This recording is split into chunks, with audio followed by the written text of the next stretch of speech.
Bonjour tout le monde. Donc Pierre Mahé, je suis pharmacien et j'ai eu le plaisir de réaliser cette enquête CAP l'été dernier lors de mon stage, dans le cadre de mon stage de Master 2 à l'ISPED en santé internationale.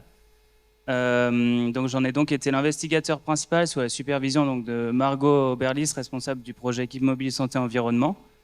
Et je remercie déjà les personnes mentionnées sur cette diapositive qui m'ont aidé, et en plus des personnes qui ne sont pas mentionnées faute de place.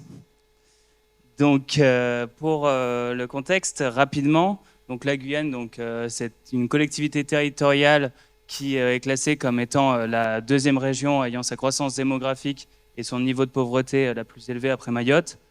Comme ça a déjà été dit, 53% de la population vit sous le seuil de pauvreté et un peu moins de 30% se situe en grande pauvreté. Ce qui va amener une certaine partie de la population à vivre dans des habitats spontanés. Des habitats spontanés, on peut le définir sous un autre terme d'habitat informel. Et en fait, ça va être des structures qui sont réalisées de manière artisanale par ces populations précaires et donc de qualité diverse, mais souvent médiocre, avec une absence de viabilisation, que ce soit donc une absence d'assainissement, une absence d'équipement public et une absence d'alimentation en accès à l'eau ou à l'électricité. Et malgré le fait que ces populations construisent sans droit de terrain, cette population, en tout cas ces habitats spontanés, continuent de croître, ce qui rend inévitable en fait l'attention qu'on doit porter à leur égard par rapport au cadre de vie insalubre. Comme on peut le voir avec ces chiffres, où il y a à peu près plus de 20 000 personnes qui vivent au sein de ces sites, des chiffres faits par la plateforme Résorption Bidonville, et des chiffres pourtant qui sont surreprésentés par rapport à la réalité du terrain, en vue de la difficulté du recensement qui doit être fait dans ces populations. Donc, comme on le sait tous ici, la Guyane, elle est confrontée à de nombreux défis sanitaires, que ce soit sur la question de l'accès au réseau d'eau potable, ce qui peut donc favoriser la propagation de maladies entériques. On peut en soi faire un parallèle avec Mayotte, où là on voit que les habitats spontanés sont des foyers à fort risque d'épidémie, quand on le voit avec le choléra, avec la difficulté d'accès à l'eau et à l'assainissement. Il y a aussi donc ces épidémies de maladies vectorielles avec les cas de dengue et de palu dernièrement, également des cas de leptospirose, ce qui en a fait donc une maladie à déclaration obligatoire en août 2023, ce qui n'était pas depuis de très nombreuses années. En plus, en zoomant sur cette population précaire, on va donc voir que les points d'eau qui sont disponibles pour eux, et encore ça dépend des quartiers, il y a donc les rampes d'accès d'urgence, comme vous pouvez les voir sur ces photos, qui sont donc gratuites et assurées par la SGDE, mais malheureusement sont remplacées peu à peu en fait par les bornes fontaines monétiques, qui donc nécessitent à ces populations l'achat d'une carte monétique d'une quarantaine d'euros pour 5 000 litres d'eau. Et si ce n'est pas la question du problème de tarification, ça va être le problème de la situation, où ça peut être éloigné du quartier, ou le problème du nombre de points d'eau par rapport aux quartiers densément peuplés. Ce qui va donc inciter ces populations à recourir à des sources d'eau impropres à la consommation humaine. En plus de ça, il y a les problématiques de la gestion des déchets, avec donc des lieux de collecte qui peuvent être sous-dimensionnés ou éloignés du quartier, et donc créer en plus de nombreux lieux de dépôt sauvage au sein de ces quartiers. Il y a l'absence d'assainissement, que ce soit le déversement d'eau usée ou l'utilisation de toilettes non conformes qu'on va voir plus tard, et en plus l'accès difficile à l'information sanitaire, dû à un isolement géographique et social, ou sinon, où ça peut être une faible littératie en santé. C'est pourquoi ça nécessite un accompagnement pour ces populations. Donc là, moi, je parle pour la Croix-Rouge. En tout cas, il y a eu donc le projet WASH qui a été fait avec de nombreux partenaires. Et là, ça a été dans le contexte de l'état d'urgence sanitaire lié à la Covid-19. Et donc, c'était dans le but de mettre une mise en place de bonnes pratiques relatives à la consommation de l'EHA, l'eau, l'hygiène, l'assainissement. Et donc, la création, l'implantation de dispositifs tels les rampes d'accès d'urgence et la création de comités de quartier. Les comités de quartier, pour faire assez simple, ça va être en fait la création de leaders sur cette thématique plus santé-environnement et donc permettre d'avoir une autonomisation, un empowerment au sein de ce quartier. Et également favoriser une meilleure communication, que ce soit avec la Croix-Rouge ou avec d'autres associations. Après, donc à la fin de ce projet WASH qui était sur toute la région de la Guyane, il y a eu une interruption pendant 7 mois faute de financement. Mais par la suite, il y a eu donc le projet Équipe Mobile Santé Environnement qui s'est lancé en janvier 2023, déployé sur ACL, avec une approche, une sensibilisation individuelle et collective, et une restructuration donc, des comités de quartier pour vraiment avoir ce suivi et cet accompagnement dans cette thématique santé-environnement.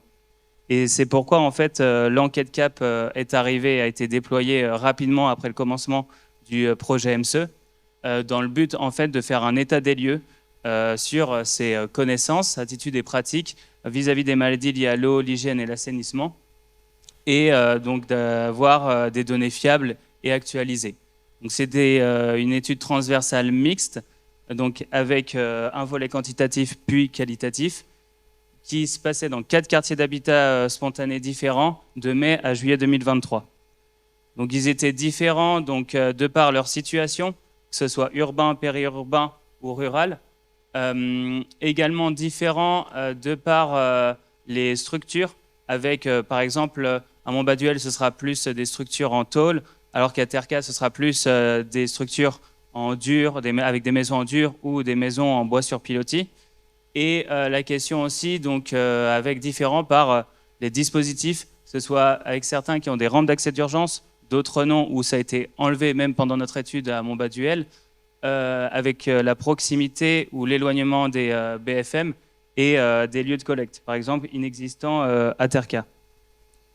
Donc la première phase a été donc une phase quantitative avec l'administration d'un hétéro-questionnaire administré en face à face de 90 questions auprès de personnes majeures résidant dans le quartier. En parallèle, il y avait une observation du terrain qui était faite pour une meilleure actualisation des données. Puis, grâce à l'analyse des données via les logiciels RStudio et Excel, ça a pu diriger nos questions pour le volet qualitatif, où là, donc, on a fait un focus group dans chaque quartier pour mieux comprendre le contexte et mieux comprendre nos données. Au total, on a eu 364 participants, ce qui a donc dépassé nos attentes par rapport à ce qu'on voulait. Et donc, au niveau des caractéristiques sociodémographiques, on a vu que pour la majorité, c'était des personnes qui étaient sans activité professionnelle, que ce soit en recherche ou en non-recherche d'emploi. On a vu aussi de la difficulté pour certains au niveau de la situation irrégulière, et que la majorité étaient des ressortissants haïtiens, même si on avait quand même une équipe qui était polyglotte, et donc on n'a pas eu de barrière de la langue. Donc sur les habitats, donc, comme vous pouvez le voir, les termes de structure pouvaient varier entre et au sein des quartiers, comme je vous l'ai dit précédemment. Sur la question donc, de l'assainissement, il y avait donc des problèmes qui pouvaient être liés à leur environnement, que ce soit par exemple à Terca avec les maisons en bois sur pilotis. En raison donc, de fortes pluies, il peut y avoir donc, une inondation pour ces maisons.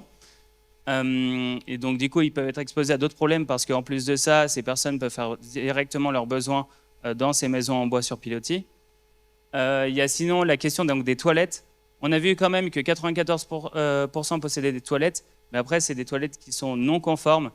Et donc on a eu lors du focus group une habitante de Boutillier qui nous a dit qu'il n'y a même pas 10 personnes qui répondent aux normes des fosses septiques. Ça ne peut même pas prendre un mois pour faire ses besoins car ça se remplit trop vite.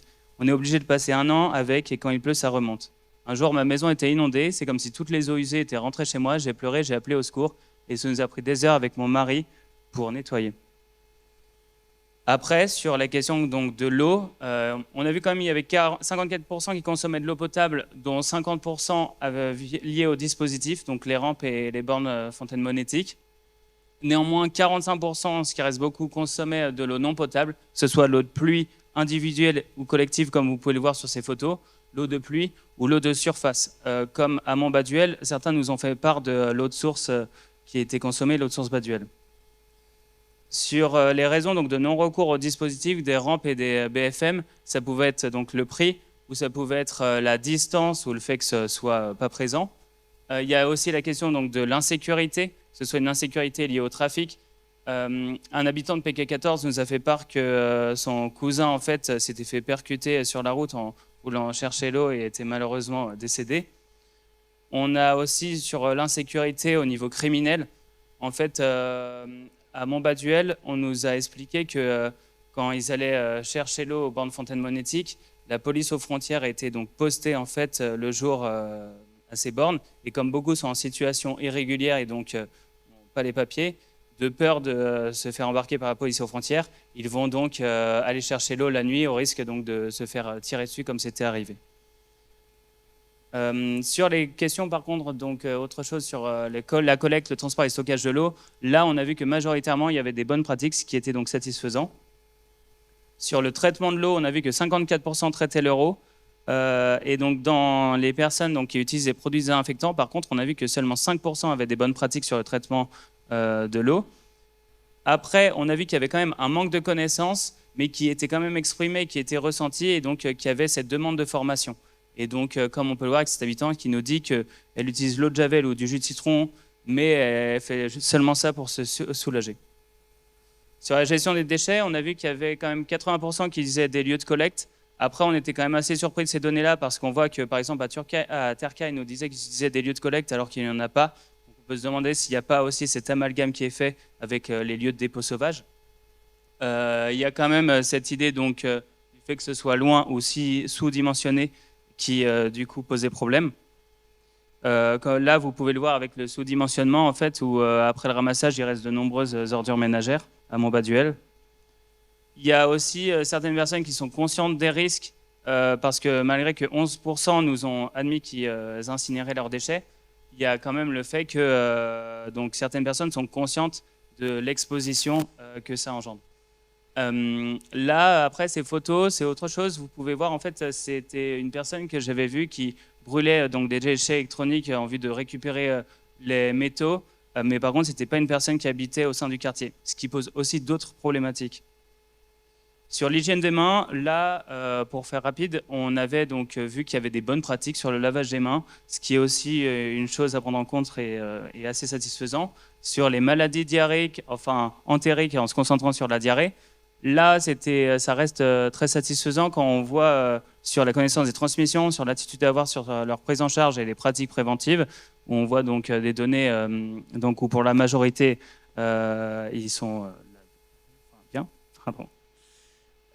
Pour les maladies vectorielles, donc en se concentrant sur la dengue, on a vu donc que les connaissances pouvaient laisser à désirer, mais par contre, et du coup, ce qui pouvait laisser un peu perplexe sur l'idée de l'attitude à avoir. Mais après, dans tous les cas, il y avait l'idée de pratiques préventives tant à l'échelle individuelle et collective qui était faite, ce qui est quand même déjà le principal déjà à savoir. Mais il y a quand même des connaissances aussi à revoir, surtout lorsqu'on a vu qu'ils nous ont parlé de leur inquiétude vis-à-vis de la présence du moustique, mais on a quand même vu qu'il y avait donc des connaissances insuffisantes sur le cycle de vie du moustique. Surtout quand on voit, par exemple, dans différents quartiers, de nombreux gîtes larvaires qui sont présents. En plus de ça, certaines personnes, ça peut être lié aux produits désinfectants, avec donc l'eau de javel, où ils disent qu'il contient des petites bêtes en faisant référence au ver. Sur les maladies zoonotiques, en regardant sur la leptospirose, on voit que les connaissances sur la transmission laissent à désirer, mais il y a quand même l'idée que le rongeur, le rat, est transmetteur de maladies, et donc en faisant attention aux pratiques préventives.